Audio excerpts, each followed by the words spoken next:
¿Qué tal? Y bienvenidos a su canal Reflexión y Pensamientos M. Las ideas sobre Dios son tan variadas y algunas veces tan contradictorias que es fácil perderse en los conceptos, que van desde la casi nulidad de Dios hasta abarcar totalmente la realidad.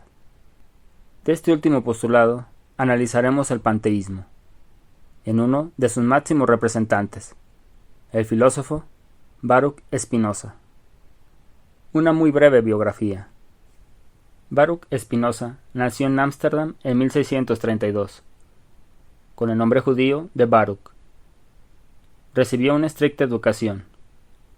Al principio intentó ser rabino, pero a causa de sus ideas heréticas y por la frecuencia y trato con católicos y protestantes, fue expulsado de la comunidad judía a los 24 años. Decidió seguir solo, trabajando como pulidor de cristales y lentes. Se le ofreció la cátedra en la Universidad de Heidelberg, pero la rechazó. La obra de Spinoza quedó en el olvido, y fue recuperada a finales del siglo XVIII por el romanticismo, pues Spinoza tenía un concepto divino del conjunto de la naturaleza. Sus principales obras son Ética, Tractatus teológico-político, Principios de la filosofía de Descartes y de la reforma del entendimiento. Desarrollo de su filosofía, en especial el panteísmo. El panteísmo se define como todo es Dios, y es una doctrina que identifica principalmente a Dios con la naturaleza. Spinoza, para la defensa del panteísmo, parte de los postulados de Descartes para desarrollar su propio criterio sobre la naturaleza divina. Descartes definió la sustancia así. Sustancia es aquello que existe en tal forma que no necesita sino de sí mismo para existir. De ahí partió Spinoza para definir la sustancia, pero de una manera muy rigurosa. Él dijo: entiendo por sustancia aquello que existe en sí y es concebido por sí mismo, es decir, aquello, el concepto, del cual no tiene la necesidad del concepto de otra cosa, del cual deba ser formado. Así que Spinoza pensó que debe haber alguna sustancia que exista en sí y por sí, que no necesita a otra para existir, que sea independiente. En este caso llegó a la conclusión que el único concepto apropiado sería Dios. Y partiendo de esto, definió a Dios de la siguiente manera: Dios es el ser absolutamente infinito, es decir, la sustancia que consiste en una infinidad de atributos, de las cuales cada uno expresa una esencia eterna e infinita. Para Spinoza, los atributos de Dios son infinitos, y si son infinitos abarcan todo, y el concepto todo es literalmente todo, incluida nuestra realidad, pues la realidad no sería una obra de él, sino su extensión. Y como nosotros solo conocemos, según Spinoza, extensión y movimiento, pues son las únicas formas que admite Descartes para la sustancia, quedamos limitados a entender más allá de la percepción y de la razón, dejando la fe a un lado. Después, definió la realidad en la que vivimos de la siguiente manera: los cuerpos, las cosas, son modos del atributo divino extensión, y las almas y el mundo espiritual serían las ideas o modos particulares del atributo divino pensamiento. Y llegó a afirmar, de manera contradictoria, que ambos atributos, como manifestados en los seres, son transitorios y sujetos a cambio o mudanza. Es decir, nuestro cuerpo es parte del cuerpo de Dios.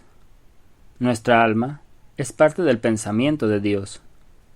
De ahí su conocida frase: Dios es la causa de todas las cosas, las cuales forman parte de él. Partiendo de esto, la realidad es Dios, y lo abarca todo. Y abarca la idea de la creación de una manera muy limitante, y sus atributos se desarrollan de una necesidad rigurosa. Spinoza dice: las cosas no hubieran podido ser producidas por Dios de una manera diferente o en orden distinto. Y con esto Spinoza, en su concepto, encapsula a Dios en su actuar y no analiza la realidad de nuestra existencia. pero se contradice en su mismo libro de Ética al decir: Dios obra en virtud de las leyes de su naturaleza y sin sufrir la violencia e imposición de ninguna cosa. Como vemos, Spinoza reduce a Dios a un simple concepto casi matemático, pues toma la filosofía de Descartes. Así que por un lado, Dios es limitado, y por otro, es absolutamente libre. Eso es tener una forma muy contradictoria de definir a Dios. Pero el panteísmo que proclama Spinoza niega la libertad humana, al decir sobre los seres finitos. Son determinados por la naturaleza de Dios, no solamente en la existencia, sino en cuanto al obrar de una manera determinada, y no existe en ellos nada contingente. Es por esto que Spinoza diría: el hombre se engaña si piensa libremente sobre sí mismo. Para Spinoza, el comportamiento individual del ser humano viene determinado por una serie de circunstancias ajenas a su voluntad. Spinoza creía que la impresión de la libertad en el ser humano es pura ilusión, y llegó a proclamar que las personas no deberían de pensar en sus problemas personales, pues son insignificantes, ya que si los contextualizamos o comparamos nuestros problemas con el universo, será nada. Y por eso recomendaba comparar la propia vida desde los ojos de la eternidad. Con todo esto, Spinoza cae en muchas contradicciones, pues al negar la naturaleza humana como original, niega la posibilidad de los derechos individuales y las formas sociales. Todas estas se destrozan, pues como todo lo abarca Dios, las ideas y estructuras sociales son acciones que se pierden en los modos divinos. Por citar un ejemplo, al proclamar sobre el uso del poder por parte del gobierno al decir: el verdadero objetivo del gobierno es la libertad. Pero ¿cómo le pide al gobierno que otorgue libertad a individuos que no pueden ser libres de cualquier forma? 6 contradicciones básicas del panteísmo. Primero, el panteísmo utiliza solo la razón para llegar a Dios, cuando en realidad es la fe y la razón las que se necesitan para entender a Dios, claro que con nuestros límites. Segundo, el panteísmo niega la libertad humana. La gente, según el panteísmo, no existe, porque toda la realidad la abarca Dios, lo que produce confusión, pues ¿cómo se puede actuar sin libertad? Y sin libertad no hay forma de buscar más allá de este mundo, porque el mundo sería el reflejo de nuestro actuar, ya que seríamos presos de las sensaciones del entorno. Pero esto no impidió que él mismo defendiera la libertad humana al afirmar que cada persona debe pensar lo que quiera y decir lo que piensa, lo que lleva en esta afirmación a contradecir sus postulados sobre la realidad, de su misma filosofía. Tercero, el panteísmo es una manera sutil de negar a Dios. Es muy sencillo. Si todo es Dios, entonces Dios pierde conciencia, deja de ser personal y lo convierte, por lógica, en un ser impersonal. Por lo tanto, si no tiene una identidad, ¿cómo podemos relacionarnos con él? Además, la realidad en la que vivimos no es perfecta, tiene problemas. Las cosas se rompen, se desgastan, se vuelven polvo. Entonces, ¿cómo podemos pensar en Dios al ver estas contradicciones?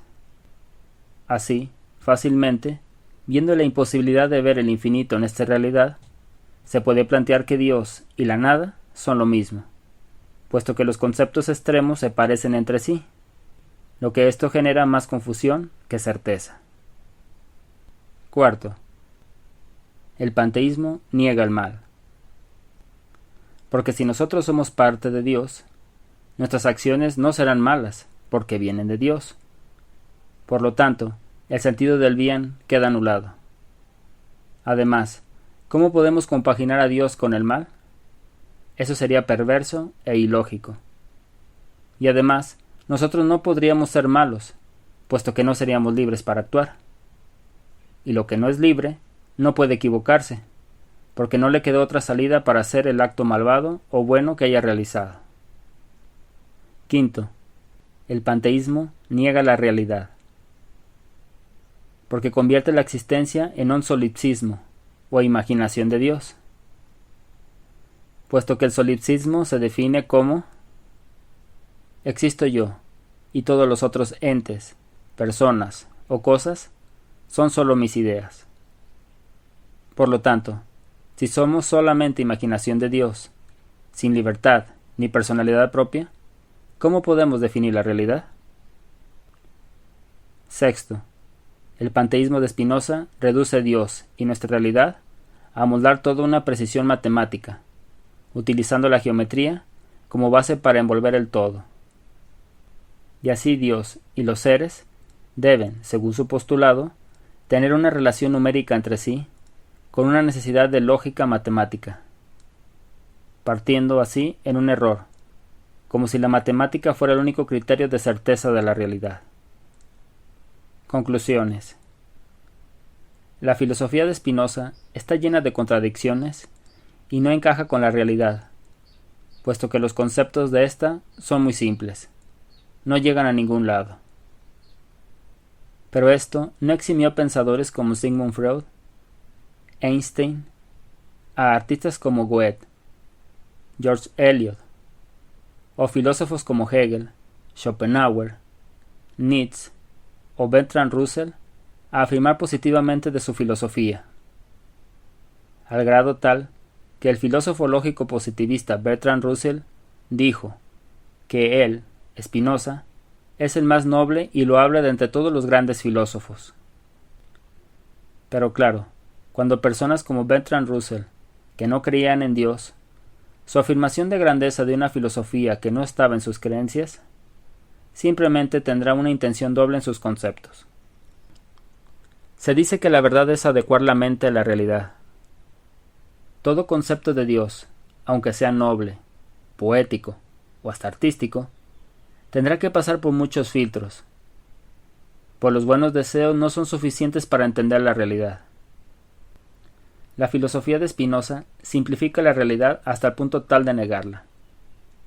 Semejante forma de proceder lleva implícito el error de tratar de encerrar la realidad a unos cuantos postulados.